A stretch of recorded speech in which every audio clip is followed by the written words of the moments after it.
Hello दोस्तों, कैसे हो आप लोग। अगर आपको बिना मेहनत के ताकत मिल जाए तो क्या आप उसकी कीमत चुकाने के लिए तैयार होंगे। चलिए सुनते ही न्यू स्टोरी। सेल्फ मेड मेहनत के बिना ताकत पाने की भारी कीमत। रात बहुत हो चुकी थी। विराज कमरे में सो रहा था। तभी कमरे का दरवाजा खुला और 4 लड़के अंदर दाखिल हुए। नींद में ही विराज सिकुड़ गया, मानो एक अनजाने डर ने उसे पहले ही जकड़ लिया। उन साल 2050। रात बहुत हो चुकी थी। विराज कमरे में सो रहा था। तभी कमरे का दरवाजा खुला और 4 लड़के अंदर दाखिल हुए। नींद में ही विराज सिकुड़ गया, मानो एक अनजाने डर ने उसे पहले ही जकड़ लिया। उन चारों लड़के ने आकर विराज के चेहरे से चादर हटा दिया। इस दौरान विराज का दिल जोर से धड़क रहा था, फिर भी आंख खोलने की उसकी हिम्मत न हुई। तभी एक ने सिगरेट सुलगाई और जलती सिगरेट विराज के गर्दन पर सटा दी। जलन से विराज की चीख निकल गई और वो हड़बड़ाकर अपने बेड पर बैठ गया। सामने खड़े लड़कों को देख उसके पसीने छूटने लगे। उसकी आंखों में डर साफ झलक रहा था। ये वही लड़के थे जिन्होंने उसका हॉस्टल में जीना मुश्किल कर रखा था। कभी सर्दियों के मौसम में विराज पर ठंडा पानी फेंककर, तो कभी बेस्ट स्टूडेंट की मिली ट्रॉफी तोड़कर। यही नहीं, जब भी वो विराज को अकेला पाते, बेरहमी से उसकी पिटाई कर देते। उन लड़कों की ऐसी हरकतों की वजह से विराज डर में जीता था, मगर आज उसने अपने बचने का रास्ता ढूंढ लिया। अंधेरे का फायदा उठा उसने लड़कों को चकमा दिया और भागकर कॉमन रूम में जाकर छिप गया। कॉमन रूम में टीवी चल रहा था और बहुत से लड़के पहले से मौजूद थे। इनके बीच वो 4 लड़के कभी कुछ नहीं करते, क्योंकि उन्हें तो विराज को अकेले में सताने में मजा आता था। तभी विराज की नज़र टीवी पर पड़ी और सामने उसने राधा कृष्णदास सर को देखा। उनको देखते ही वो चौंक गया। राधा कृष्णदास उस रिसर्च इंस्टीट्यूट के हेड थे जहां वो रात में काम किया करता था। दरअसल विराज एक अनाथ लड़का था। बचपन उसका अनाथालय में बीता था, मगर अनाथालय के और बच्चों की सोच से अलग वो बड़ा होकर कुछ बनना चाहता था। इसी वजह से रात में नौकरी करता था और दिन में पढ़ता था। जब से उसने कॉलेज में एडमिशन लिया था, वो गवर्नमेंट के हॉस्टल में रहने लगा था। अब जबकि उसके सामने रिसर्च इंस्टीट्यूट के हेड थे, तो उसने गौर से उनकी बातें सुनना शुरू कर दिया। वो बता रहे थे, आज का डे एक हिस्टोरिकल डे है। आज हमने कई सालों की रिसर्च के बाद ह्यूमन की मार्शियल आर्ट्स टेक्निक को एक बायो कैप्सूल में बदल दिया है। इस बायो कैप्सूल की मदद से अब सालों के कड़े अभ्यास के बिना ही हमारे सोल्जर्स मार्शियल आर्ट्स में महारथी बन सकेंगे। इतना सुनते ही विराज के कान खड़े हो गए। उसे इन लड़कों से बचने का तरीका सूझ गया। ये सोचकर विराज राधा कृष्णदास की बातों को और ध्यान से सुनने लगा। बायो कैप्सूल लेने के बाद असाइनमेंट दिए जाएंगे। हर दिए गए असाइनमेंट को पूरा करने पर मार्शल आर्ट्स की तकनीक का लेवल बढ़ना शुरू हो जाएगा। इसमें कई लेवल्स बनाए गए हैं। हर लेवल को पार करने पर मार्शियल आर्ट्स की एक नई तकनीक उस सोल्जर में आ जाएगी। ऐसे में ये उस सोल्जर पर डिपेंड करेगा कि वो किस लेवल तक अपनी मार्शल आर्ट टेक्निक को इम्प्रूव करना चाहेगा। मुझे यकीन है कि बायो कैप्सूल हमारे सुरक्षा तंत्र को और सुदृढ़ करेगा, जिससे हमारे कमांडों के सामने दुनिया का कोई भी कमांडो टिक नहीं पाएगा। सभी लड़के ये देखकर और सुनकर एक दूसरे की तरफ आंखें फाड़कर देखने लगे। विराज ने तो अब तक सपने भी बुनने शुरू कर दिए थे। वो सोचने लगा कि अगर उसके पास वो कैप्सूल होगा तो वो इन लड़कों को सबक सिखा पाएगा। उन लड़कों को सबक सिखाना उसकी सालों की ख्वाहिश थी। बैठे बैठे उसने एक प्लान भी बना लिया। जब उसने राधा कृष्णदास से सुना कि कैप्सूल फिलहाल इंस्टीट्यूट में सुरक्षित रखा है, इतने दिन से इंस्टीट्यूट में काम करने की वजह से विराज के लिए सुरक्षित जगह का अनुमान लगाना मुश्किल नहीं था। उसने सोचा, आज संडे है, आने वाले थर्सडे और फ्राइडे को नेशनल हॉलिडे है, सैटरडे टू संडे तो वैसे भी छुट्टी है। ऐसे में अगर मैं वेंसडे को बायो कैप्सूल चुपचाप चुरा लूं और संडे तक वापस रख दूं तो किसी को कुछ भी पता नहीं चलेगा। मुश्किल है उस लॉकर का पासवर्ड मालूम करना, मगर उन लड़कों से पीछा छुड़ाने के लिए मुझे पासवर्ड तो पता करना ही पड़ेगा। बायो कैप्सूल पाकर उन 4 लड़कों से बदला लेने की सोच ने विराज को रास्ते में आने वाले खतरों के बारे में सोचने ही नहीं दिया। उसे नहीं मालूम था कि वो जो करने जा रहा था उससे उसकी लाइफ पूरी तरह से बदलने वाली थी।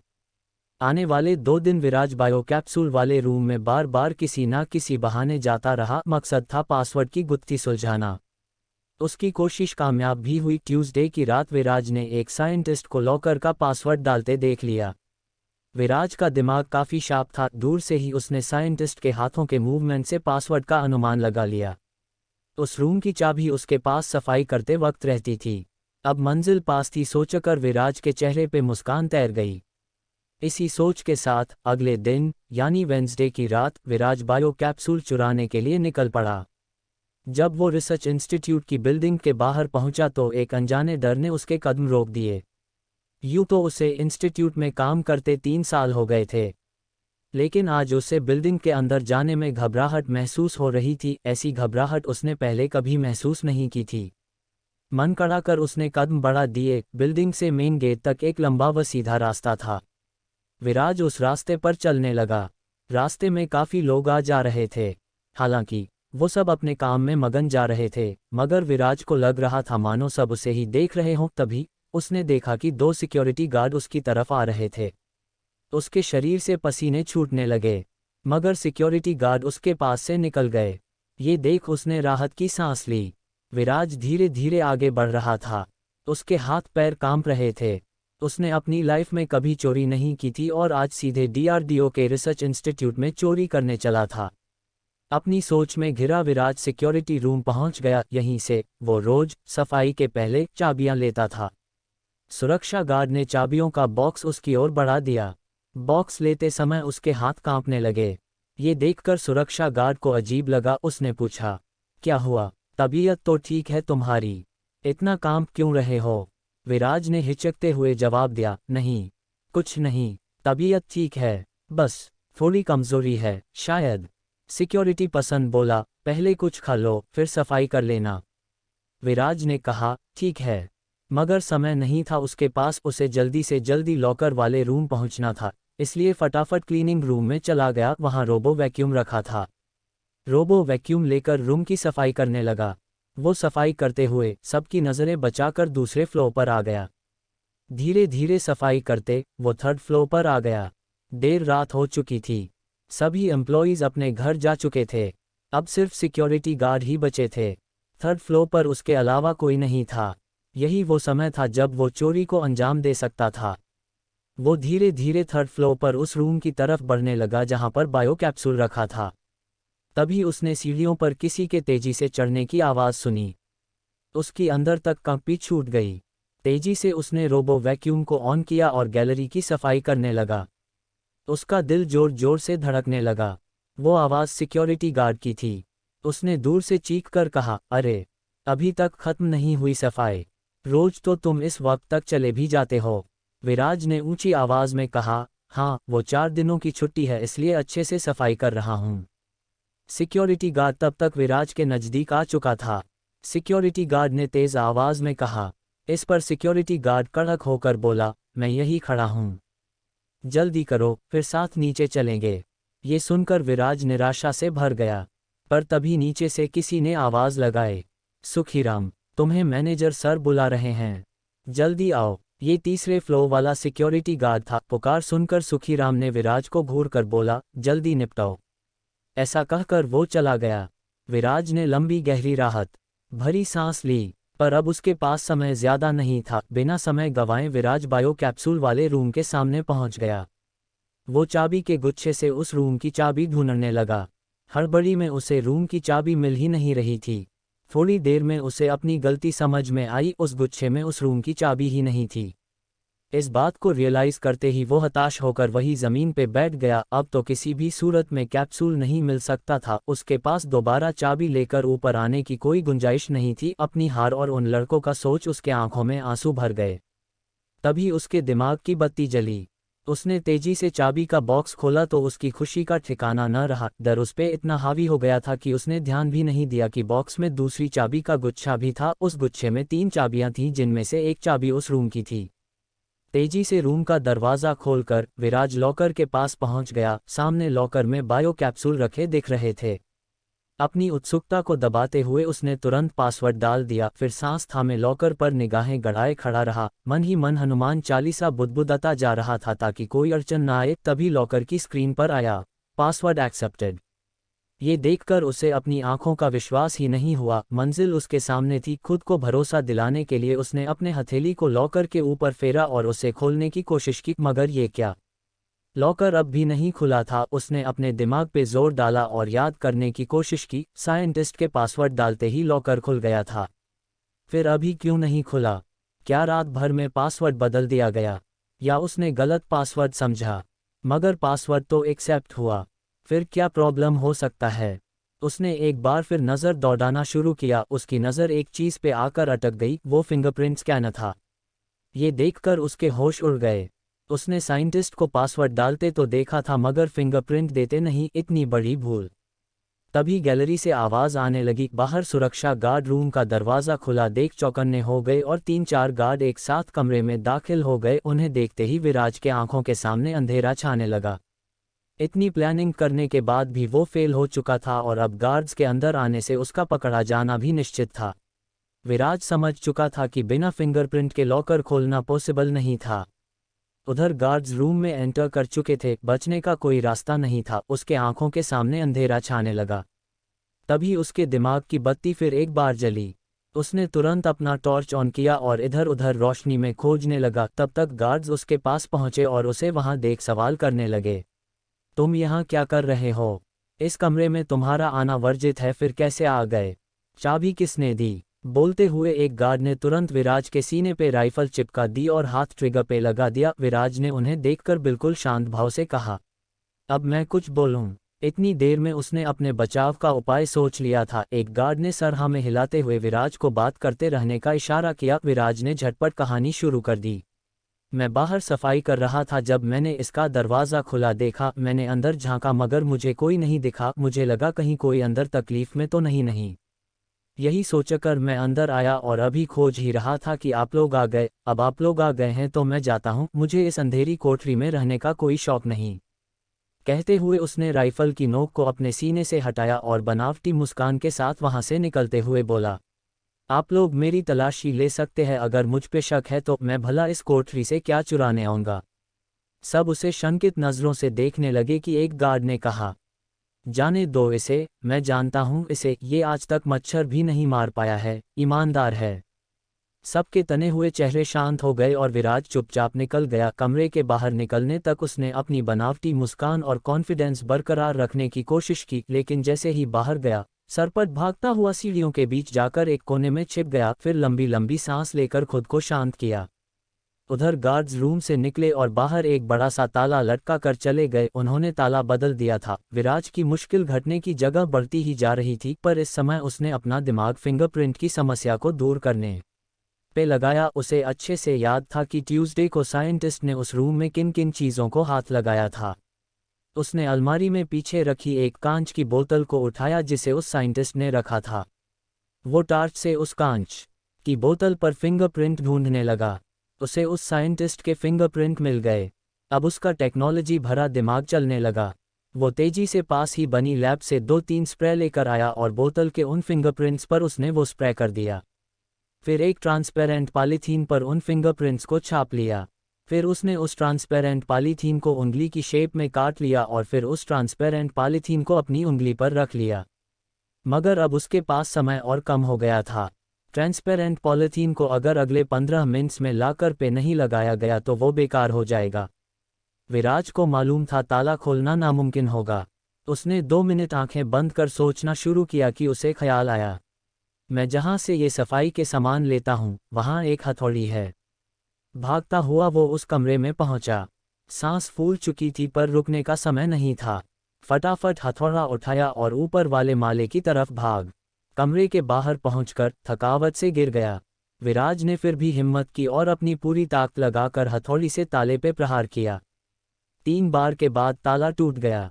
विराज ने झटपट ताला निकाला और कमरे के अंदर भाग लॉकर के पास पहुंचकर उस फिंगरप्रिंट स्कैनर पर अपनी उंगली को रख दिया। लॉकर खुल गया। ये देखकर विराज खुशी से झूम उठा। लॉकर में एक ट्रांसपेरेंट डिब्बा रखा हुआ था। उसमें 3 बायो कैप्सूल रखे हुए थे। उसने वो ट्रांसपेरेंट डब्बा उठा लिया, लेकिन डब्बा उठाते ही अलार्म बज उठा। वो घबरा गया। वो सोचने लगा, कल जब साइंटिस्ट ने इस डिब्बे को उठाया था तब तो कोई अलार्म नहीं बजा था, फिर अब कैसे बज गया? वो अंदर तक कांप गया। उसने तेजी से एक बायो कैप्सूल निकाला और उसे अपने मुंह के अंदर रखकर निगल लिया। फिर अपने मुंह पर कपड़ा बांध लिया ताकि उसे कोई पहचान न सके। कमरे से निकला और वो तेजी से नीचे भागने लगा। भागता ग्राउंड फ्लोर पर आ गया। अलार्म की आवाज़ सुनकर सभी सिक्योरिटी गार्ड उस रूम की ओर तेजी से दौड़ने लगे। तभी उन्होंने एक लड़के को भागते हुए देखा। वो चिल्लाए, अपनी जगह पर वहीं रुक जाओ। पर विराज ये सुनकर नहीं रुका। उसे भागता देख एक सिक्योरिटी गार्ड ने उस पर गोलियां चला दीं। एक गोली उसके पेट के आर पार होकर निकल गई। गोली लगते ही वो दर्द से छटपटा गया। उसके पेट से खून का फव्वारा फूट पड़ा। उसे तेज चक्कर आने लगे। वो नीचे गिरने लगा, पर तभी उसने अपने आप को संभाला। वो वहां पर गिर नहीं सकता था। कुछ भी करके उसे एक सिक्योर जगह ढूंढनी थी। उसे पता था कि ग्राउंड फ्लोर पर एक सेफ रूम है। सेफ रूम ऐसे डिज़ाइन किया गया था कि अंदर से बंद होने पर बाहर से, बिना मेन अथॉरिटी के, उसे खोला नहीं जा सकता था। विराज तेजी से सेफ रूम की ओर भागा। सिक्योरिटी गार्ड भी उसके पीछे भागे। सेफ रूम के सामने पहुंचकर वो गुच्छे में से सेफ रूम की चाबी ढूंढने लगा। अभी थोड़ी देर पहले तो उसने सेफ रूम की सफाई की थी, पर अब घबराहट की वजह से उसे चाबी नहीं मिल रही थी।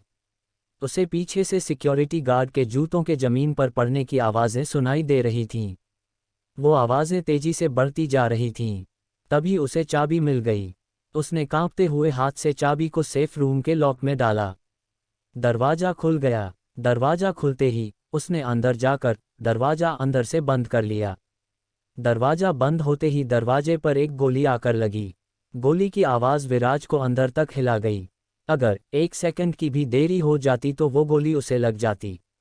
सेफ रूम का दरवाज़ा बंद होता देख सिक्योरिटी गार्ड घबरा गए। एक सिक्योरिटी गार्ड बोला, ये तो बंद हो गया, पर इस लड़के ने इस दरवाजे को खोला कैसे? दूसरा बोला, जल्दी से सिक्योरिटी हेड को बुलाना होगा। तुम जाओ और सिक्योरिटी हेड को बुलाकर लाओ, वहीं इस दरवाजे को खोल सकते हैं। वो लड़का जख्मी है, भाग नहीं पाएगा। अंदर विराज डर से बुरी तरह कांप रहा था। उसके पेट में तेज दर्द हो रहा था। वो दर्द से बुरी तरह छटपटाने लगा। खून लगातार बह रहा था। बाहर वो जा नहीं सकता था क्योंकि सिक्योरिटी गार्ड उसकी ताक में खड़े थे। अब उसके पास ना लड़ने की शक्ति थी ना भागने की क्षमता। किस्मत के हवाले खुद को सौंपकर उसने आंखें बंद कर ली। तभी उसकी आंखों के सामने कुछ पिक्चर्स आने लगे, फिर वो गायब हो गए। ऐसा लगातार होने लगा। विराज को घबराहट सी होने लगी कि उसकी आंखों के सामने एक स्क्रीन आ गया। उस पर लिखा था, bio capsule activation process start, loading, need 2 hours. ये देखकर पहले तो विराज चौंक गया और फिर घबरा गया। 2 घंटे, वो मन ही मन कहने लगा, इतना वक्त तो नहीं है मेरे पास। अभी वो सोच ही रहा था कि स्क्रीन पर दूसरा टेक्स्ट आने लगा, सब्जेक्ट इंजर्ड, ब्लड तेजी से बह रहा है, नीड हॉस्पिटलाइजेशन। फिर सायरन बजने लगा, अलार्मिंग बेल जैसे, और टेक्स्ट ब्लिंक करने लगा। अगर ब्लड बहना बंद नहीं हुआ तो सब्जेक्ट की 15 मिनट्स में डेथ हो जाएगी। Go to the hospital now. बड़े बड़े लाल रंग के अक्षरों में लिखा हुआ टेक्स्ट बार बार शो हो रहा था। 15 मिनट में डेथ हो जाएगी। ये जानकर वो बहुत बुरी तरह से घबरा गया। तभी उसका ध्यान खींचा स्क्रीन के नीचे वाले हिस्से के दाईं तरफ। वहां इमरजेंसी लिखा हुआ शो हो रहा था। विराज अपनी खुलती और बंद होती आंखों से ही ध्यान लगाकर पढ़ने की कोशिश करने लगा कि स्क्रीन पर से इमरजेंसी शब्द हट गया। उसकी जगह नया टेक्स्ट आने लगा, subject body can't be healed. ये पढ़कर विराज के रोंगटे खड़े हो गए। उसकी बॉडी को हील नहीं किया जा सकता, मतलब अब वो मर जाएगा। तभी उस स्क्रीन पर फिर से उसे कुछ नया लिखा नजर आया। स्क्रीन पर लिखा था, in this case you have only one option, transmigration, send a signal to activate this option. ये देखकर वो हैरान हो गया। ट्रांसमाइग्रेशन, अब ये क्या भला है? मैंने तो अपनी पूरी लाइफ में इसका नाम भी नहीं सुना है। उसके पास इस ऑप्शन को एक्टिवेट करने के अलावा कोई और चारा भी नहीं था। उसने दिमाग से ट्रांसमाइग्रेशन पर फोकस करना शुरू कर दिया। तभी स्क्रीन पर आया, ट्रांसमाइग्रेशन प्रोसेस स्टार्ट, लोडिंग। इसके बाद स्क्रीन पर आया, ट्रांसमाइग्रेशन करने के लिए आपको ट्रांसमाइग्रेशन बियॉन्ड स्टार्स मशीन की ज़रूरत है। फिर स्क्रीन पर बार बार आने लगा, कनेक्ट टू दी मशीन। ये देखने के बाद विराज के होश उड़ गए। उसने ना तो ट्रांसमाइग्रेशन के बारे में कुछ सुना था और ना ही ऐसी किसी मशीन के बारे में ही कुछ सुना था।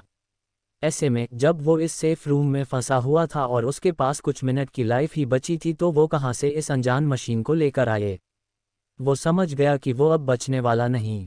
फिर भी आखिरी सांस तक लड़ना उसकी आदत में शुमार था। सांस है तो आस है। यही सोचकर वो सरकते हुए सेफ रूम के कंप्यूटर तक गया ताकि ट्रांसमाइग्रेशन और उसे एक्टिवेट कर सकने वाली मशीन के बारे में जान सके। कंप्यूटर स्क्रीन ऑन करते ही यूज़र नेम और पासवर्ड मांगने लगा। विराज को दोनों मालूम था। उसने जैसे ही डाला गूगल पेज खुल गया। विराज ने सर्च करना शुरू किया मगर गूगल ने 0 रिजल्ट शो किया। विराज के उम्मीद की किरण खत्म होने को थी कि उसे कॉर्नर में एक छोटा सा बॉक्स दिखा जिस पे लिखा था फॉर ऑफिस स्टाफ ओनली। विराज ने उस पे क्लिक किया तो एक नई वेबसाइट खुल गई। विराज ने उसमें ट्रांसमाइग्रेशन डालकर सर्च किया तो इन्फॉर्मेशन आने लगे। बिना समय गंवाए विराज ने पढ़ना शुरू किया। ट्रांसमाइग्रेशन एक ऐसी आधुनिक तकनीक है जिससे एक इंसान की आत्मा दूसरे इंसान के शरीर में प्रवेश कर जाती है। फिर वो इंसान मिले हुए शरीर के अनुसार काम करने लगता है। ये एक प्रयास है इंसानों को लंबा जीवन देने का जिसमें फ़िलहाल कोई सफलता नहीं मिली है, मगर ऐसी पूरी उम्मीद है कि भविष्य में ऐसी मशीन देखने को मिलेंगी। ये पढ़कर विराज गुस्से से चीखते हुए बोला, जब ऐसी कोई मशीन आज तक बनी ही नहीं है तो फिर ये बायो कैप्सूल मुझे ऐसी किसी मशीन से कनेक्ट करने को कैसे कह सकता है, और एक आत्मा का दूसरे शरीर में जाना कैसे पॉसिबल है। उद्धरण चिन्ह। मगर उसकी चीख दब गई जब उसकी आंखों के सामने स्क्रीन पर शो होने लगा, जल्दी हॉस्पिटल पहुंचे, you have only 10 minutes. 10 minute का टाइम देखकर विराज का परेशान हो उठा। फिर उसने अपने आप को शांत करने की कोशिश की। वो मन ही मन कहने लगा, देख विराज, तेरे पास सिर्फ 10 मिनट है। या तो दर्द से छटपटाते हुए मर जाएगा तू या फिर अपनी आखिरी सांस तक कोशिश कर जिंदा रहने की। अगर बायो कैप्सूल कह रहा है कि मशीन से कनेक्ट करो तो इसका मतलब है कि मशीन तो साइंटिस्ट ने बना ली है पर अभी पब्लिक नहीं की है। और जिंदा रहने का अगर यही एक तरीका है तो ले ले। ऐसे भी तो मौत दरवाजे पे खड़ी ही है। क्या मालूम नई जिंदगी कुछ अच्छा दे जाए। मरने से तो बेहतर जिंदा रहना है। फिर वो उस वेबसाइट पर लिखे सभी ऑप्शंस को ध्यान से पढ़ने लगा। उसकी नज़र एक ऑप्शन पर ठहर गई। वहाँ लिखा था फ्यूचर प्रोजेक्ट्स। उसने उस ऑप्शन पर क्लिक किया तो कई प्रोजेक्ट की लिस्ट उसके सामने खुल गई जिस पर साइंटिस्ट वर्क कर रहे थे। उसने एक एक कर पढ़ना शुरू किया जब वो एक नाम पर अटका, ट्रांसमाइग्रेशन बियॉन्ड स्टार्स मशीन। उसकी आंखें चमक उठी। ये वही नाम था जिससे बाई कैप्सूल कनेक्ट करने को बोल रहा था।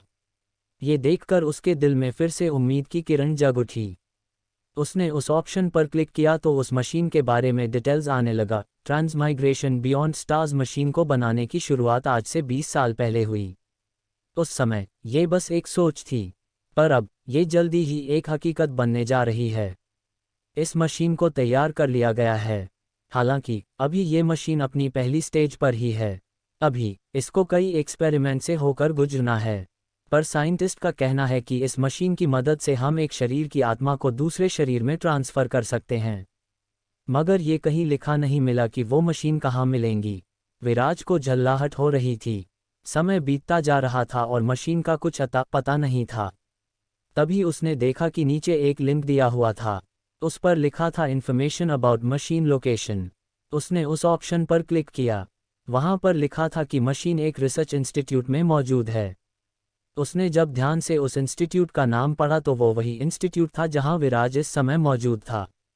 ये पढ़कर तो उसकी आंखों से खुशी के आंसू निकल पड़े।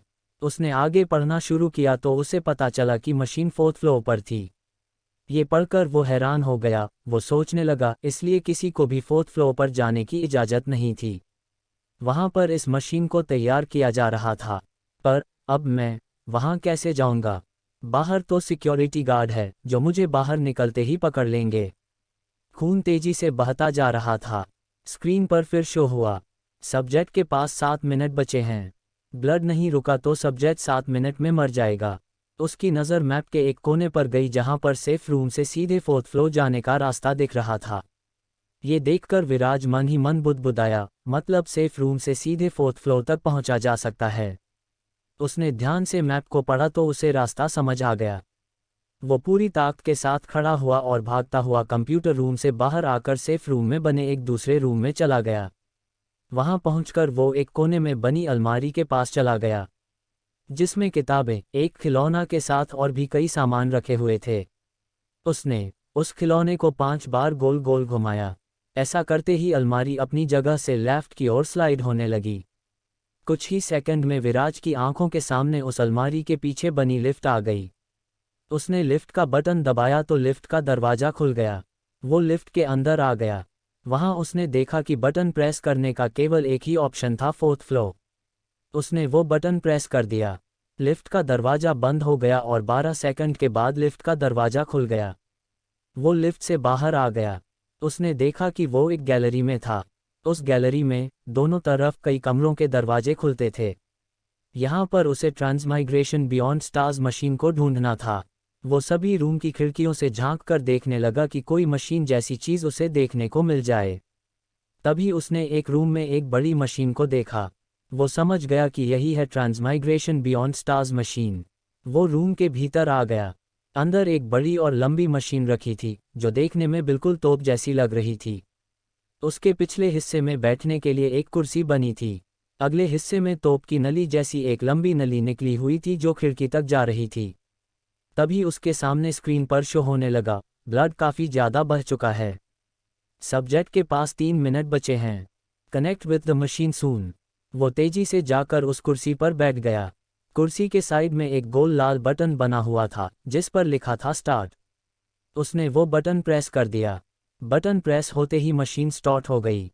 विद इन 1 सेकंड उसकी आंखों के सामने स्क्रीन पर आया, ट्रांसमाइग्रेशन बियॉन्ड स्टार्स मशीन से कनेक्शन हो चुका है। फिर मशीन की स्क्रीन पर कई तरह के ऑप्शन आने लगे। उसके पास केवल 3 मिनट ही बचे थे। साथ ही जो ऑप्शन सामने आ रहे थे उसे उसके बारे में कुछ भी नहीं पता था। बिना सोचे उसने कुछ ऑप्शन पर ऐसे ही क्लिक कर दिया। मशीन में शो होने लगा, लोडिंग हो रही है, 30 सेकंड रिक्वायर्ड। 30 सेकंड के बाद मशीन तेज तेज हिलने लगी। फिर स्क्रीन पर नया टेक्स्ट लिखा आया, 90 सेकंड बचे हैं, जल्दी करें। ये देखकर विराज का खून जम सा गया। तभी मशीन की स्क्रीन पर लिखा आया, स्टार्ट ट्रांसमाइग्रेशन प्रोसेस, प्रेस 1। ये देखते ही उसने पहला बटन प्रेस कर दिया। इसके बाद मशीन लोडिंग करने लगी। विराज बहुत ज़्यादा घबरा रहा था। उसकी लाइफ के कुछ सेकंड ही बचे थे और मशीन अपने प्रोसेस के टाइमिंग के अनुसार चल रहा था। तभी स्क्रीन फिर प्रकट हुई, you have only 40 second left. ये पढ़कर विराज को अपनी आंखों के सामने यमराज हंसते हुए दिखाई देने लगे। एक सवाल के साथ मशीन पर 2 ऑप्शन आए, ट्रांसमाइग्रेशन कहाँ करना चाहेंगे। Option 1 27th century future, option 2 15th century past. मगर समय खत्म हो रहा था इसलिए विराज को सामने का कुछ भी साफ साफ दिखाई नहीं दे रहा था। अब उसे अपनी मौत का काउंटडाउन सुनाई दे रहा था, 20.19.18। उसने बिना पढ़े बेहोशी की हालत में खून से सने अपने हाथ की एक उंगली से दूसरे ऑप्शन को प्रेस कर दिया और आंखें बंद कर ली। उसी पल मशीन से एक लाइट निकली और विराज के सीने के अंदर चली गई। वाटरबर्ग माउंटेन की चादरों के बीच एक बेहद सुंदर काल्पी सिटी फैली थी। ये सिटी विशाल कलिंजर एम्पायर का एक हिस्सा थी।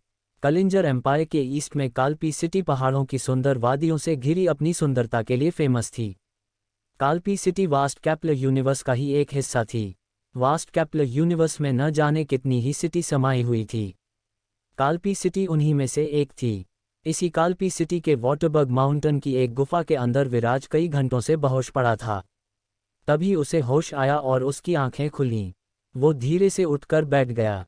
उसने देखा कि वो एक गुफा में था। फिर उसने अपने पेट पर हाथ लगाया तो पाया कि पेट पर कोई घाव नहीं था। वो घाव गायब हो चुका था। ये देखकर वो खुश हो गया। वो खुशी में चिल्लाया, मतलब मैं बच गया। ट्रांसमाइग्रेशन वाकई में काम करता है। वो खुशी से झूम उठा। फिर उसने ध्यान दिया कि उसने जो कपड़े पहने हुए थे वो कुछ अलग थे, वो उसके कपड़े नहीं थे।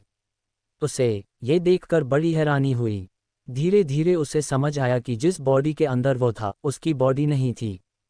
उसने सोचा, अरे सच में मेरी आत्मा इस वक्त किसी और के शरीर के अंदर है। तभी उसके आंखों के सामने स्क्रीन आई, उस पर शो होने लगा, ट्रांसमाइग्रेशन सक्सेसफुली कंप्लीटेड। इसके बाद उस स्क्रीन पर उसके नए शरीर के लोकेशन और फैमिली के डिटेल्स आने लगे। Kepler universe, Kalpi city, Vardhan family, Viraj Vardhan. उसने इस जगह पर जिसकी शरीर में प्रवेश किया था उसका नाम भी विराज ही था। वो काल्पी सिटी के 2 पावरफुल फैमिली में से एक वर्धन फैमिली के राजा का बेटा था। विराज भले ही पावरफुल फैमिली का हिस्सा था पर सिटी में उसकी कोई इज्जत नहीं थी। दरअसल सिटी में उसी को इज्जत मिलती थी जो मार्शियल आर्ट्स या मल्लखम में पारंगत होता था। इस शहर में शक्ति की पूजा होती थी, जबकि विराज मल्लखम और मार्शियल आर्ट्स में नील बटे सन्नाटा था। इस कारण उसे हर जगह से दुत्कार ही मिलती थी। लोगों की नज़रों में उसकी कीमत कूड़े के ढेर से ज़्यादा नहीं थी। वर्धन फैमिली के हेड थे इंद्रावसु। इंद्रावसु का अपने परिवार के कुछ अन्य सदस्यों से मतभेद हो गया था। इससे फैमिली के अंदर लड़ाइयाँ शुरू हो गई थी। इंद्रावसु के विरोधी परिवारजन ने उनके खिलाफ षड्यंत्र करना शुरू कर दिया था। विराज भी न चाहते हुए इस जंग का हिस्सा बन गया था और साथ ही षड्यंत्र का शिकार भी। जब विराज वाटरबर्ग माउंटेन पर घूमने गया था तब उसके संबंधियों ने धोखे से विराज को पहाड़ की एक चोटी से धक्का दे दिया था। संबंधियों की मंशा उसकी हत्या करने की थी, पर भगवान की मंशा अलग थी। विराज उस चोटी से गिरकर घायल होकर रह गया। उसी वक्त उसके अंदर भविष्य वाला मृत विराज का ट्रांसमाइग्रेशन हो गया। चूंकि कैप्सूल से उसकी बॉडी को हील किया जा सकता था, इसलिए ट्रांसमाइग्रेशन के दौरान वो खुद हील हो गया। अब विराज का ध्यान अपनी इस नई लाइफ की ओर गया। वो सोचने लगा, मतलब मेरी तरह इसे भी लोगों के टॉर्चर का सामना करना पड़ता था। लगता है इस लाइफ में भी मेरे सामने काफ़ी चैलेंज आने वाले हैं। ये लोग मुझे मारना चाहते हैं। ऐसे में जब मैं वापस लौटूंगा तो मुझ पर फिर से अटैक होंगे। उसके लिए बड़ी राहत की बात ये थी कि केपलर यूनिवर्स में मार्शियल आर्ट्स की बहुत वैल्यू थी और बायो कैप्सूल उसे मार्शियल आर्ट्स में ट्रेन करने वाला था। उसे अपने दुश्मन की भी जानकारी मिल गई थी, वो थे Havishka. Havishka 3rd grade grand marshal master थे, पर इस लेवल पर भी वो काल्पी सिटी के जाने माने चेहरा थे। उनका ही विवाद इंद्रावसु से हुआ था और उन्होंने ही विराज को मारने का षड्यंत्र रचा था। विराज को समझ आ रहा था कि उसके लिए आगे की राह खतरनाक होने वाली थी। अभी वो सोच में गुम था कि उसके कान में एक मैसेज बजा। डिंग, कॉन्ग्रेचुलेशंस! नए मार्शियल सिस्टम के एक्टिवेट होने की खुशी में आपको एक नए मार्शियल सोल्जर के रूप में 10,000 एनर्जी पॉइंट दिए जाते हैं। आप जिस तरह चाहे इन पॉइंट्स का इस्तेमाल कर सकते हैं। इसके तुरंत बाद उसकी आंखों के सामने स्क्रीन पर कुछ आने लगा। Host Viraj Vardhan, energy point 10,000 points. Level up करने के लिए उसने अपनी उंगली से मार्शियल लेवल के ऑप्शन को कई बार दबा दिया। इससे स्क्रीन पर लगातार बीप साउंड के साथ टेक्स्ट फ्लैश होने लगा। Congratulations, 2nd grade marshal disciple. Congratulations, 5th grade marshal disciple. Congratulations, 9th grade marshal disciple. वो अब एक 9th ग्रेड मार्शल डिसाइपल था। विराज 7वें आसमान पर पहुंच चुका था। ये लेवल समूची काल्पी सिटी की यंग जनरेशन में सबसे ज़्यादा था। विराज ने सोचा, फिलहाल के लिए इतना लेवल काफ़ी है।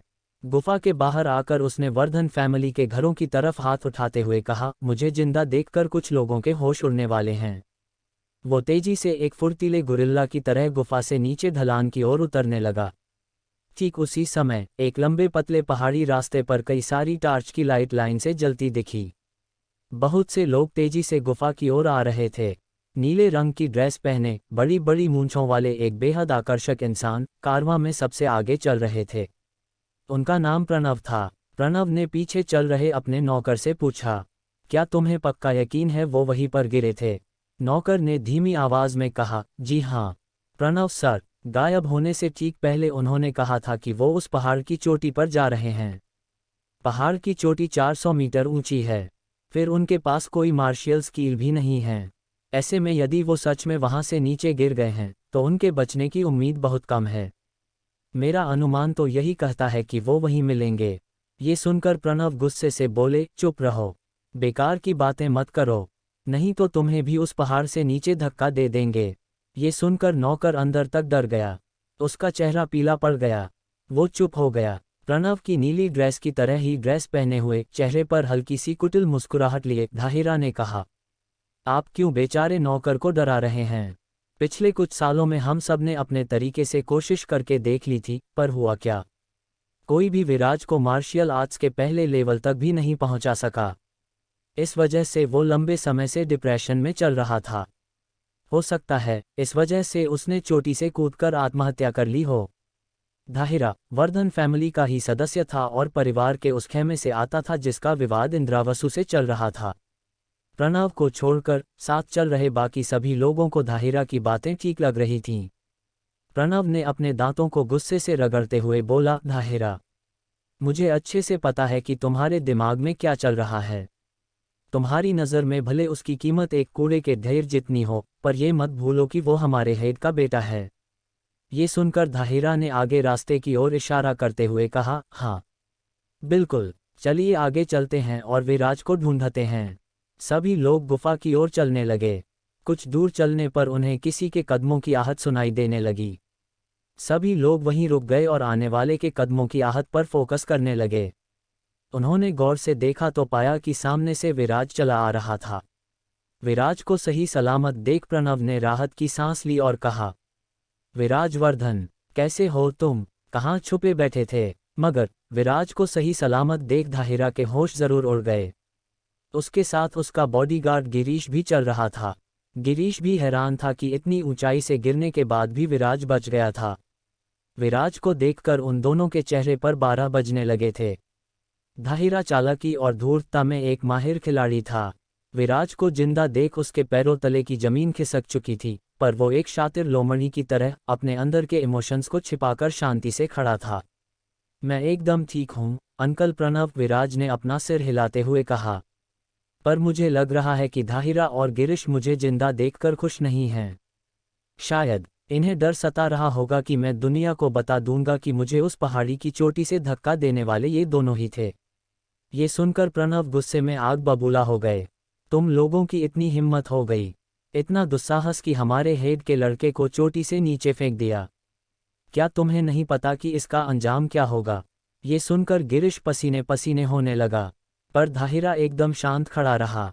वो जानता था कि गुनाह जब तक साबित नहीं हो जाता तब तक गुनाह नहीं कहलाता, केवल एक आरोप बनकर रह जाता है। इसलिए उसने अपने मुंह में हल्के गुस्से को शहद के साथ घोलकर कहा, सभी जानते हैं कि विवान सर की पहली पसंद मैं हूँ, इसी वजह से विराज मुझसे चिढ़ता है। फिर विराज की तरफ देखते हुए बोला, ऐसे में तुम्हारा ये आरोप बिना आग जलाए खिचड़ी पकाने जैसा है। क्या तुम्हारे पास इस बात का कोई सबूत है, या बिना ईंट पत्थर के ही झूठ का महल खड़ा कर रहे हो? इसके बाद धाहिरा अपने तेवर में उग्रता और गंभीरता शामिल करते हुए बोला, मैं वर्धन परिवार के महत्वपूर्ण लोगों में से एक हूँ।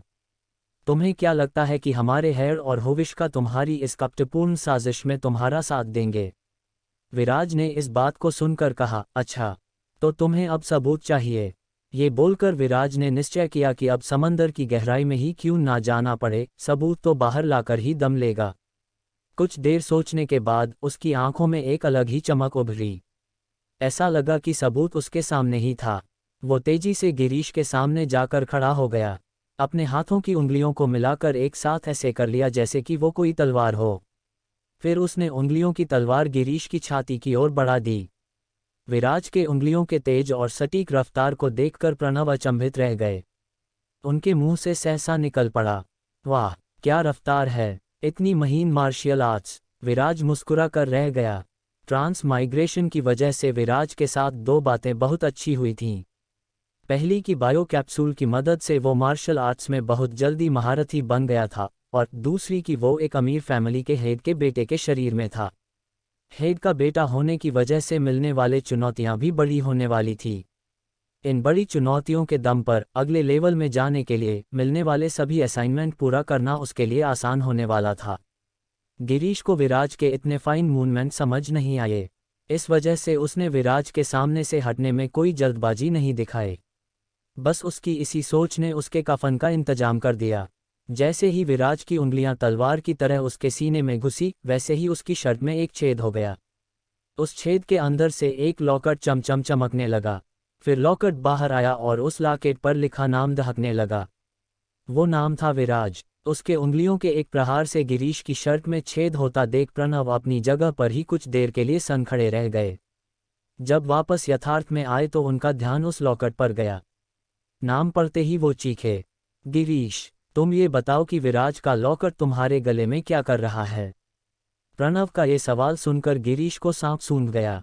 उसे समझ आ गया कि उसका भेद खुल चुका है। इतने लोगों के बीच से बचकर भागना भी मुमकिन नहीं था।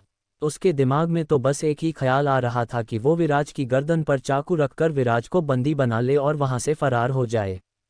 आवेश में उसने अपनी कमर में बंधे चाकू को खींचा और अपनी मुट्ठी भींचकर चाकू को हवा में लहराते हुए विराज पर हमला कर दिया। गिरीश की इस बचकानी हरकत पर हंसते हुए विराज बोला, तुम्हें क्या लगता है कि मुझे तुमसे डर लगेगा? विराज ने उसकी हवा में फड़फड़ाती मुट्ठी को अपने एक हाथ से पकड़ लिया। इसके बाद अपने दूसरे हाथ की उंगलियों को मिलाकर मुट्ठी बनाई और तेजी से गिरीश के मुंह पर एक मुक्का दे मारा। मुक्का खाकर गिरीश लड़खड़ाता हुआ 2 कदम पीछे हुआ और जमीन पे गिर पड़ा। उसके इस फाइन और पावरफुल मूवमेंट को देखकर प्रणव के मुंह से निकल पड़ा, 9th ग्रेड मार्शल डिसाइपल। उनका मन हुआ कि वो फौरन विराज को इस राज से पर्दा हटाने को कहे, पर इतने सारे लोगों के सामने पूछना उन्हें ठीक नहीं लगा, इसलिए उन्होंने तय किया कि वो विराज से अकेले में इस बदलाव के बारे में पूछ लेंगे। तुमने धोखा देने की कोई नई तकनीक सीखी है? ये जरूर आंखों का धोखा है। मैं अभी तुम्हारी सारी धूर्तता निकालता हूँ। उद्धरण चिन्ह, कुछ भी नामुमकिन नहीं होता अगर नियत और लगन के साथ मेहनत की जाए तो। ऐसा कहते हुए उसने वर्धन परिवार के एक गार्ड की कमर से बंधी तलवार खींची और उस तलवार को हवा में लहराते हुए गिरीश की छाती पर वार कर दिया। विराज की तेज रफ्तार के सामने गिरीश को हिलने या बचाव करने का कोई मौका नहीं मिला। उसने दर्द से कराहते हुए कहा, दाहिरा, आप चुपचाप क्यों खड़े हैं? कृपया विराज पर हमला करें, उसे सबक सिखाएं। जब उसके पुकारने के बावजूद दाहिरा अपनी जगह पर ही खड़ा रहा तो गिरीश को समझ आ गया कि उसकी मौत निश्चित है। फिर उसने पास ही पलट दिया। वो गुस्से में चिल्लाया, हमारी सच्चाई सबके सामने आ चुकी है। दाहिरा, तुम्हें क्या लगता है तुम इन सब से बचकर निकलने में कामयाब हो जाओगे? मरते मरते गिरीश ने दाहिरा का सच बाहर ला दिया था। प्रणव के आंखों में खून उतर आया था। विराज के चेहरे पे सुकून था। उसने सच और सबूत दोनों सामने ला दिए थे। उधर दाहिरा भी मन ही मन विराज पर अटैक करना चाह रहा था, पर ऐसे में एक गलत कदम उसके लिए मौत की सजा बन सकती थी, इसलिए उसने चुपचाप खड़ा होकर तमाशा देखना ज़्यादा बेहतर समझा। तभी विराज को दिमाग में आवाज़ सुनाई दी, कॉन्ग्रेचुलेशंस विराज, तुमने अभी अभी हिडन मिशन रिवेंज असाइनमेंट को कंप्लीट किया है, इसलिए तुम्हें इनाम के तौर पर 1000 एनर्जी पॉइंट दिए जा रहे हैं। ये सुनकर विराज के चेहरे पर एक चमक फैल गई। उसने दाहिरा की ओर देखकर कहा, तुम खुद को खुद ही निपटाओगे या मुझे इस महान काम को अंजाम देना पड़ेगा? ये सुनकर दाहिरा की हवाइयाँ उड़ने लगीं। वो घुटनों के बल नीचे गिर पड़ा। उसका चेहरा मौत के डर से पीला पड़ चुका था। विराज की ओर अपने दोनों हाथ जोड़कर उससे जान की भीख मांगने लगा। प्लीज़ विराज, मुझे बख्श दो। विवान सर ने मुझसे ये करने को कहा था। मेरा तो आपको नुकसान पहुंचाने का कोई इरादा नहीं था। बचपन में आपको मैंने अपनी गोद में खिलाया है। भला मैं आपको मारने के बारे में सोच भी कैसे सकता था? पर विवान सर की इच्छा के खिलाफ जाने की किसमें हिम्मत है? मैं आपसे रहम की भीख मांगता हूँ। मैं सारी जिंदगी आपका गुलाम बनकर रहूंगा। दाहिरा को विराज के सामने ऐसे दीनहीन होकर गिड़गिड़ाते देख प्रणव ने उसे नफरत भरी नज़रों से देखते हुए कहा, तुम काय हो? इसके बाद प्रणव ने विराज की ओर देखकर उससे पूछा, हमें इस गद्दार के साथ क्या करना चाहिए? उद्धरण चिन्ह, दाहिरा को पकड़ने का क्रेडिट विराज का था, इसलिए प्रणव विराज की सलाह पर ही दाहिरा का समा बांधना चाह रहे थे। प्रणव की बात सुनकर विराज ने सोच विचार कर कहा, प्रणव अंकल, भले ही ये मौत के लायक हो, पर हमारे लिए अभी भी काम का साबित हो सकता है, इसलिए इसे फिलहाल जिंदा छोड़ देते हैं और पिताजी को इसे सौंप देते हैं। प्रणव ने विराज की हाँ में हाँ मिलाते हुए कहा, कैद कर लो इस अपराधी को। ये सुनते ही कुछ गार्ड्स ने आकर दाहिरा को पकड़ लिया और रस्सियों से बांध दिया। विराज लॉकेट को अपने गले में वापस पहनते हुए बोला, अंकल, अब वापस घर चलते हैं। सभी लोग पहाड़ के उस पतले रास्तों से वापस घर की ओर चल पड़ते हैं। देर रात हो चुकी थी। सारे शहर में सन्नाटा बिखरा पड़ा था। वर्धन फैमिली का घर कालपी सिटी के पूरब में पड़ता था। वर्धन फैमिली का घर किसी आलीशान महल से कम नहीं था। उस बड़े घर के ठीक बीच में विराज का आशियाना था। उस आशियाने के चारों तरफ वर्धन फैमिली के ही घर बने हुए थे। विराज घर के अंदर आ गया। घर के एक कमरे में एक टेबल के सामने इंद्रावसु बैठे थे। वो एक अधेड़ उम्र इंसान थे जिनके व्यक्तित्व में तेजस्विता थी। प्रणव इंद्रावसु के बगल में जाकर खड़े हो गए थे। उन्होंने इंद्रावसु को वाटरबर्ग माउंटेन पर घटी सारी घटनाएं सिलसिलेवार ढंग से बताई। प्रणव की बातें सुनकर इंद्रावसु ने खुशी में अपने सर हिलाते हुए कहा, शाबाश मेरे शेर, तुमने अच्छा काम किया। दाहिरा के हमारे पास होने से हुविश्का को हर समय चिंता बनी रहेगी कि पता नहीं कब दाहिरा उसका कोई राज हमें बता दे। इसलिए उसके मरने से ज़्यादा उसके जिंदा रहने में हमारा फ़ायदा है। उद्धरण चिन्ह। उन्होंने फिर प्रणव की ओर देखकर कहा, आप उसकी सुरक्षा की जिम्मेदारी अपने ऊपर ले। ध्यान रहे कोई भी उसे नुकसान न पहुंचा पाए। प्रणव ने ये सुनकर अपना सर हिलाते हुए कहा, ठीक है, मैं उस पर कड़ी नज़र रखूंगा। ऐसा कहकर वो कमरे से बाहर चले गए। प्रणव के जाने के बाद इंद्रावसु अपनी कुर्सी से उठे और उन्होंने विराज के नज़दीक जाकर उसके कंधे पर हाथ रखा और ध्यान से कुछ महसूस करने लगे। विराज को थोड़ा अजीब सा लगा पर वो चुप रहा। उसे यकीन था कि इंद्रावसु खुद कुछ कहेंगे। उसका यकीन सच साबित हुआ। थोड़ी देर में इंद्रावसु बोले, अद्भुत, तुम तो सच में 9th ग्रेड मार्शल डिसाइपल बन गए हो। जब प्रणव ने मुझसे ये कहा था तो मुझे यकीन नहीं हुआ था, पर अब जबकि मैंने कुछ परख लिया है तो मुझे मानना ही पड़ेगा कि ये सच है। विराज पहले ही ये सोच चुका था कि उसे इसके लिए क्या कहना है। उसने कहा, शायद मेरी किस्मत अच्छी थी। जिस वक्त धाहिरा और गिरीश ने मुझे पहाड़ से धक्का दिया था, मैं नीचे गिरकर बुरी तरह घायल हो गया था। तब एक वृद्ध व्यक्ति ने मेरा इलाज करके मुझे बचाया। उनके हाथों में जादू था। पहले उन्होंने मेरे सर पे हाथ रखा, उससे मेरी जाती हुई चेतना वापस आ गई। खून बहना बंद हो गया और मैं वापस सांस लेने लगा। फिर उन्होंने मेरे दोनों हाथों और पैरों को अपने हाथों से ऐसे मरोड़ा कि मेरी सभी हड्डियां वापस से अपनी सही जगह आ गई। मुझे बहुत हल्का दर्द महसूस हुआ, जैसे कंकड़ से चोट लगी हो। मैंने अपनी जान बचाने के लिए उनका शुक्रिया किया। फिर हम बातचीत करने लगे। तब उन्होंने बताया कि उनके दिल में एक गांठ सालों से उन्हें तंग कर रही थी। मैंने अपनी सीखी हुई चिकित्सीय विद्या से उपचार का एक तरीका उन्हें बताया। संयोग से वो तरीका चमत्कार कर गया। पल भर में उनकी गांठ खत्म हो गई। इससे खुश होकर उन्होंने मेरे सर पर आशीर्वाद देने के लिए हाथ रखा। उनके हाथ रखते ही मुझे चक्कर आने लगे और मैं वहीं बेहोश हो गया। जब वापस होश आया तो वो तो नहीं थे, मगर मेरे हाथों पे लिखा था, तुम 9th ग्रेड मार्शल डिसाइपल बन चुके हो। ये तुम्हारी ईमानदारी, नेकदिली और निस्वार्थ सेवा का परिणाम है। इस ज्ञान का उपयोग अच्छों की मदद और बुरा करने वालों को सबक सिखाने के लिए ही करना। गलत चुनाव करने पर तुम्हारा भला होने की जगह विनाश हो जाएगा। ये सुनकर इंद्रावसु पहले तो सन्न रह गए पर फिर खुश होते हुए बोले, तुम तो वास्तव में भाग्यशाली रहे। और फिर खिलखिलाकर हंसते हुए बोले, वो जरूर महान और अलौकिक ज्ञानी रहे होंगे। किसी जन्म का पुण्य था जिसकी वजह से तुम्हारे ऊपर ये कृपा हुई। मगर अंदर ही अंदर इंद्रावसु के अंदर उस गुरु से मिलने की लालसा हो रही थी। कौन थे वो जिन्होंने उनके पुत्र पर उपकार किया? फिर उन्होंने विराज की ओर देखकर उससे पूछा, क्या तुम्हें पता है कि वो अब कहाँ मिलेंगे? विराज ने ना में सर हिला दिया।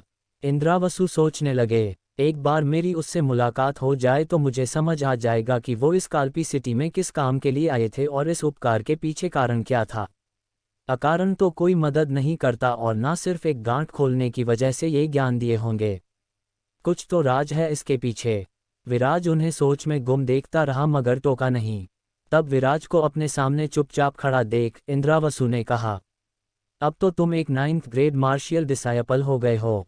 अब तुम्हें अपना ध्यान अपनी इन पावर्स को बढ़ाने में लगाना चाहिए। तुम एक काम करो, सुल्तानी पवेलियन चले जाओ और वहां जाकर 2 अच्छी मार्शियल टेक्निक को चुनो और सीखो।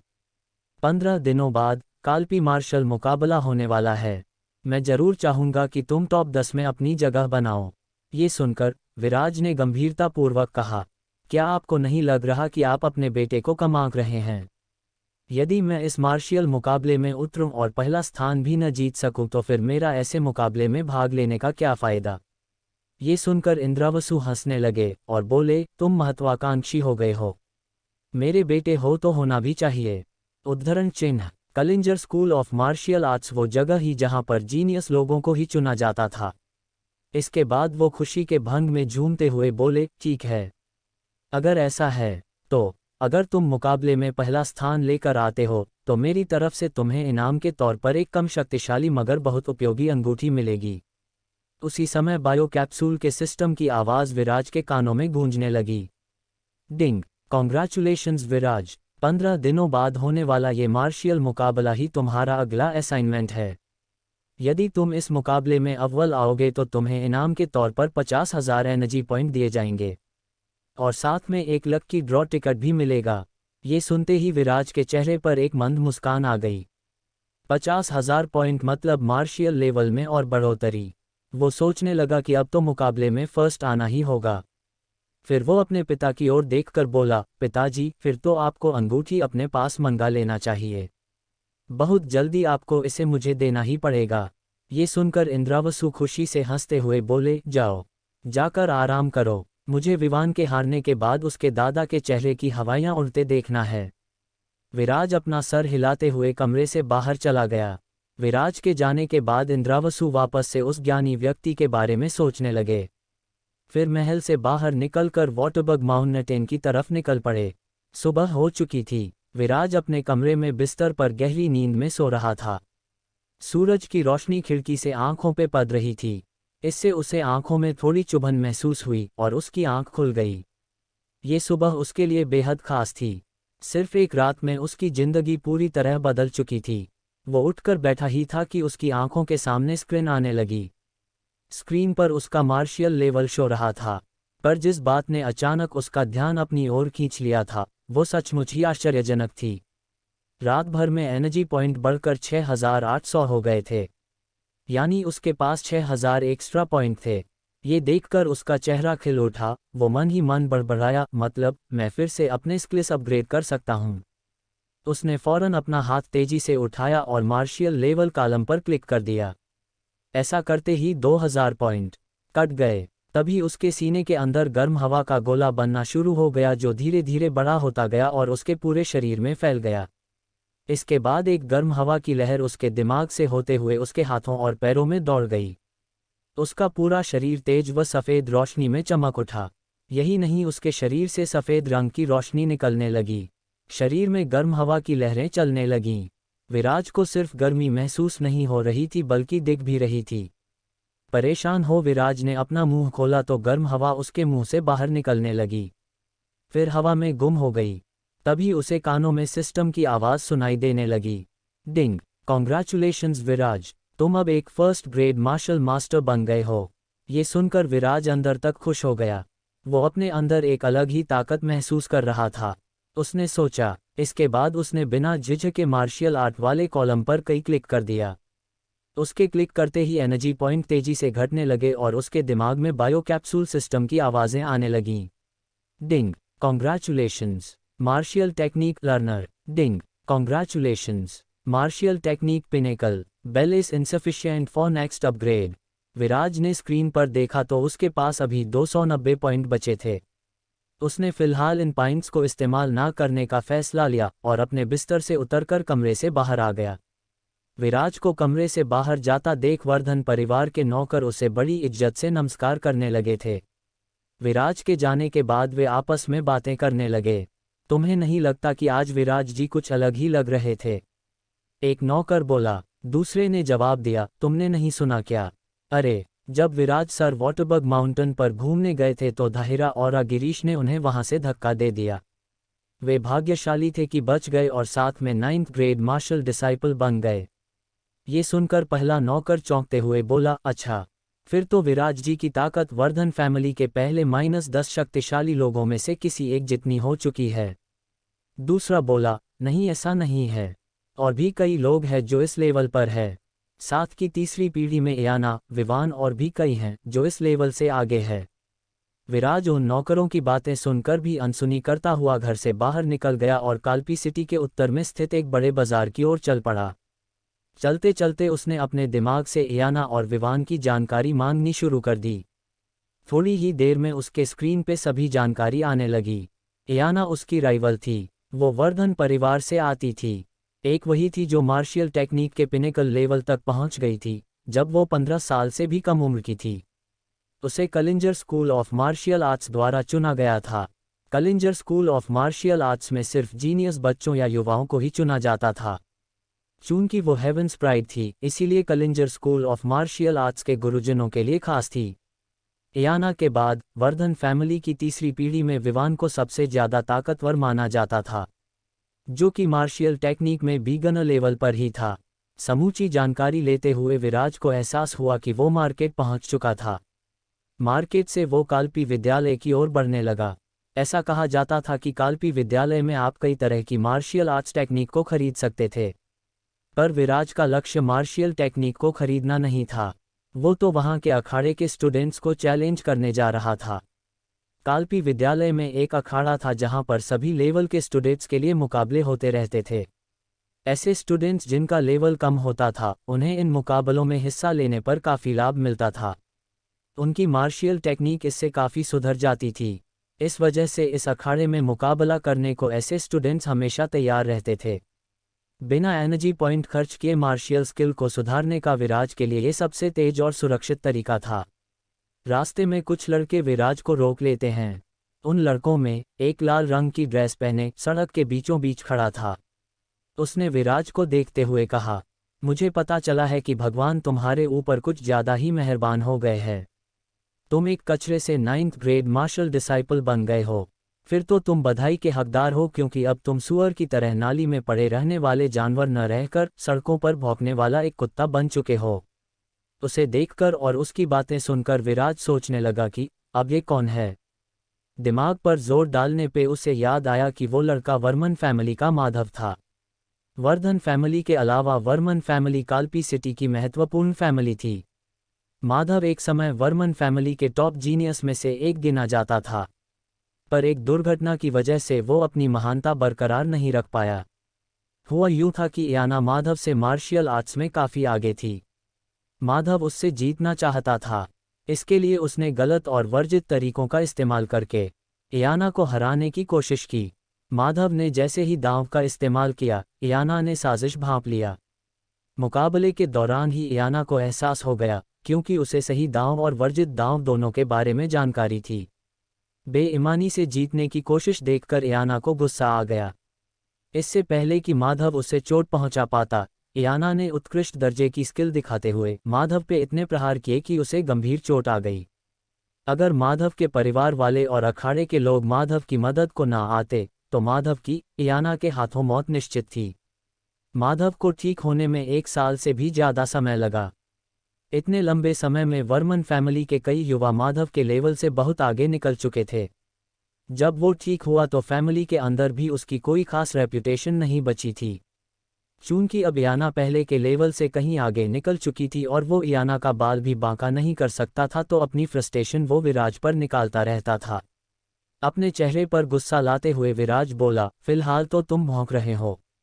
ये सुनकर गुस्से से माधव बोला, थोड़ी सी मार्शियल आर्ट्स क्या आ गई, अपनी औकात भूलने लगे। चलो कोई नहीं, अभी सिखा देते हैं। ये सुनकर विराज ने चीखते हुए कहा, भाड़ में जाओ तुम। ऐसा कहकर विराज अपना हाथ हवा में तेजी से उठाकर तेज तेज घुमाने लगा। वो इतनी तेज हाथ घुमा रहा था कि उसके हाथ घुमाने की आवाज़ चारों ओर सुनाई देने लगी। सबका ध्यान उसके हाथ घुमाने पे था कि तभी विराज ने माधव पर प्रहार कर डाला। विराज की रफ्तार ने माधव को कुछ भी समझने का मौका नहीं दिया। विराज का प्रहार शरीर पर पड़ते ही उसे चक्कर आ गए। उसका शरीर घूमने लगा और वो नीचे गिर पड़ा। नीचे गिरने के बाद वो चिल्लाया, first grade marshal master. Madhav को यकीन ही नहीं हो रहा था कि कोई इंसान केवल एक रात में 9th ग्रेड मार्शियल डिसाइपल से बढ़कर फर्स्ट ग्रेड मार्शियल मास्टर बन गया। जो लड़का इतने सालों में कुछ नहीं कर सका, वो केवल एक रात में इतना कुछ कैसे सीख सकता था। विराज ने गुस्से में दहाड़ते हुए कहा, हाँ बिल्कुल सही पहचाना तुमने। तुम्हें तो इसके लिए इनाम मिलना चाहिए। ऐसा कहते ही विराज ने अपनी कमर में बंधी तलवार को बाहर निकाला और माधव के सीने में घुसा दी। माधव दर्द से चिल्ला उठा और बेहोश हो गया। तभी विराज के दिमाग में सिस्टम का मैसेज आया, डिंग, कॉन्ग्रेचुलेशंस, माधव को हराने पर 500 एनर्जी पॉइंट्स आपको दिए जाते हैं। ये सुनकर वो माधव के साथ आए लड़कों पे चिल्लाया, ले जाओ अपने मास्टर को यहाँ से, नहीं तो तुम्हारा हाल भी तुम्हारे मास्टर जैसा ही कर दूंगा। ये सुनकर सभी लड़कों ने फौरन माधव को उठाया और निकल गए। इसके बाद विराज ने अपनी तलवार को वापस अपनी म्यान में रखा और कलिंजर स्कूल की तरफ चलने लगा। उसके वहां से जाने के बाद भीड़ में लोगों की कानाफूसी शुरू हो गई। सभी लोग विराज को मिली इस नई शक्ति को लेकर अपनी अपनी कहानियां गढ़ने लगे। कोई कह रहा था कि जरूर किसी तांत्रिक से जादुई शक्तियां उसे मिली होंगी, तो कोई कह रहा था इंद्रावसु ने उसे किसी गुप्त जगह भेजकर ये पावर दिलवाई थी। कुछ लोगों के लिए ये सब आंखों का धोखा था और किसी के लिए ये एक अनसुलझी पहेली। विराज चलते चलते कलिंजर स्कूल पहुंच गया। अंदर हॉल में पहुंचकर उसने काउंटर के पीछे एक वेल ड्रेस्ड बूढ़े आदमी को बैठे हुए देखा। जब उस आदमी ने विराज को हॉल के अंदर आते देखा तो मुस्कुरा कर कहा, विराज वर्धन, आपका कलिंजर स्कूल में स्वागत है। मैं इस स्कूल का मैनेजर हूँ। बताइए आपकी क्या मदद कर सकता हूँ। विराज ने सिर हिलाते हुए कहा, हेलो मैनेजर, मैं अखाड़े में उतरकर चैलेंज देना चाहता हूँ। आप इसका अरेंजमेंट करवा दीजिए। विशाल कलिंजर एम्पायर में भले ही वर्धन परिवार की कोई वैल्यू ना हो, पर कालपी सिटी में वो दो पावरफुल फैमिली में से एक थी। वो इस कलिंजर स्कूल की ब्रांच के फाउंडर में से भी एक थे। इस वजह से वर्धन फैमिली को कुछ प्रिविलेजेस मिले हुए थे। वर्धन फैमिली के हर सदस्य को एक साल में 10 चैलेंज फ्री था। विराज ने इससे पहले कभी अपने किसी भी चैलेंज को यूज़ नहीं किया था। इस वजह से सभी के सभी बचे थे। जब बूढ़े इंसान ने यह सुना तो उसने काउंटर से फौरन एक टोकन निकालकर उसकी ओर बढ़ा दिया। ये देखकर विराज ने मुस्कुराते हुए कहा, मुझे लो लेवल वीआईपी टोकन चाहिए। कृपया वो दे। वीआईपी टोकन कलिंजर स्कूल का ऐसा टोकन नहीं था जिसे हर किसी को दिया जा सके। केवल कुछ खास लोगों को ही वीआईपी टोकन दिया गया था।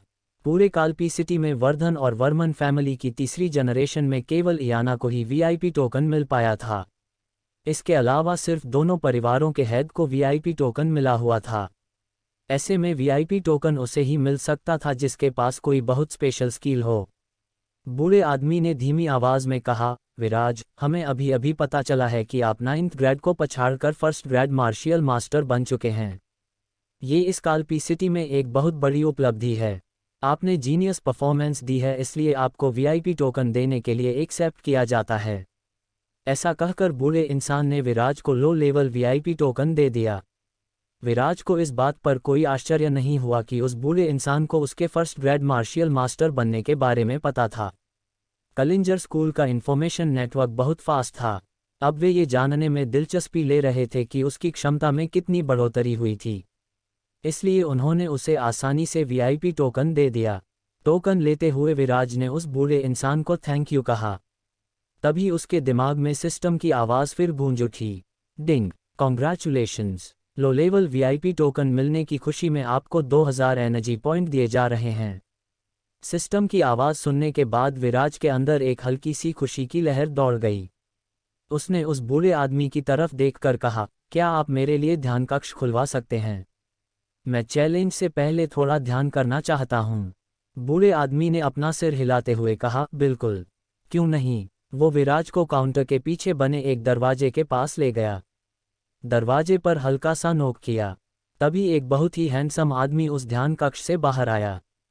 उसे देखकर बूढ़े इंसान ने कहा, दक्ष, विराज मुझसे लो लेवल वीआईपी टोकन मांग रहा था। मैंने दे दिया। क्या मैंने सही किया या मुझसे गलती हो गई है? उद्धरण चिन्ह। ये सुनकर दक्ष ने कहा, तुम अभी तक समझे नहीं। जब वो उस पहाड़ पर गायब हुआ तो वो एक मामूली इंसान था। 2 दिन बाद जब वापस आया तो एक 9th ग्रेड था। अब फर्स्ट ग्रेड मार्शियल मास्टर बन चुका है।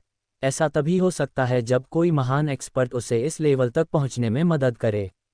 उद्धरण चिन्ह। आप कहना क्या चाह रहे हैं? बूढ़े आदमी ने चौंकते हुए कहा, कोई तो महान एक्सपर्ट है विराज के पीछे जो उसे लगातार नए लेवल पर अपग्रेड करा रहा है। ये कहते हुए दक्ष की आंखों में एक गहरा शक उतर आया। दोनों विराज को जलन भरी नजरों से देखने लगे, जो इस समय स्टाफ के एक सदस्य के साथ ध्यान रूम में जा रहा था। ध्यान कक्ष में जाने के बाद विराज ने दरवाजा अंदर से बंद कर लिया। उसने सिस्टम की स्क्रीन को सामने आने के लिए दिमाग में सिग्नल भेजे। सिग्नल मिलते ही उसकी आंखों के सामने स्क्रीन आ गई। विराज पहले से ही तय कर चुका था कि उसे अपनी मार्शियल टेक्निक को इम्प्रूव करना है। उसने तेजी से अपना हाथ उठाया और मार्शियल टेक्निक कॉलम को प्रेस कर दिया। कॉलम के प्रेस होते ही एनर्जी पॉइंट तेजी से घटने शुरू हो गए और उसे सिस्टम की आवाज़ें आना शुरू हो गई। इसके बाद सिस्टम से फिर आवाज़ आई, ding, congratulations, man and nature level पर पहुंचने की वजह से आपको 5000 एनर्जी पॉइंट दिए जा रहे हैं और साथ में एक रैंडम मार्शियल टेक्निक भी दी जा रही है। इसके बाद एनर्जी का एक गोला उसके सीने के अंदर बनने लगा। धीरे धीरे वो गोला बड़ा होने लगा और फैलकर उसके शरीर के बाहर आ गया। बाहर आकर चारों ओर बवंडर की तरह तेज तेज घूमने लगा। जल्दी ही उस तेज घूमती हवा ने विराज के सिर के ऊपर वाली ध्यान कक्ष की दीवारों को भेद डाला और आकाश तक चली गई। उस समय कालपी सिटी से दूर दूर तक उस हवा को आकाश की ओर जाते देखा जा सकता था। कालपी सिटी के सभी योद्धाओं ने इस नज़ारे को देखा। जिसने भी इस नज़ारे को देखा उसकी आंखें खुली की खुली रह गई। इस तरह हवा का आकाश से मिलन तभी होता है जब कोई योद्धा किसी मार्शियल टेक्निक में मैन और नेचर के लेवल तक पहुंच जाता है। उस समय नेचर और इंसान की शक्तियां आपस में मिलने लगती है, जिसकी वजह से बवंडर बन जाता है। पिछले 100 सालों में कालपी सिटी में इस तरह आकाश तक जाने वाली हवाओं का तूफान नहीं आया था। मतलब ऐसी घटना कालपी सिटी में पिछले 100 सालों में नहीं घटी थी। हर कोई इस राज से पर्दा उठता हुआ देखना चाहता था कि आखिर वो कौन था जिसकी वजह से ये हवा का बवंडर उठा था। शहर के ही एक आदमी ने दूसरे से कहा, मैंने कभी सपने में भी नहीं सोचा था कि हमारे इस शहर में कोई होगा जो अपनी कैपेसिटी को इतने हाई लेवल पर लेकर जा सकेगा। दूसरे आदमी ने कहा, ये जरूर किसी ओल्ड पीढ़ी में से ही किसी का काम है। उन्हीं के पास इतना अनुभव और पावर है कि वो ऊर्जा का इतना बड़ा बवंडर खड़ा कर सके। आगे जंग के लिए एबी चैनल को सब्सक्राइब करें।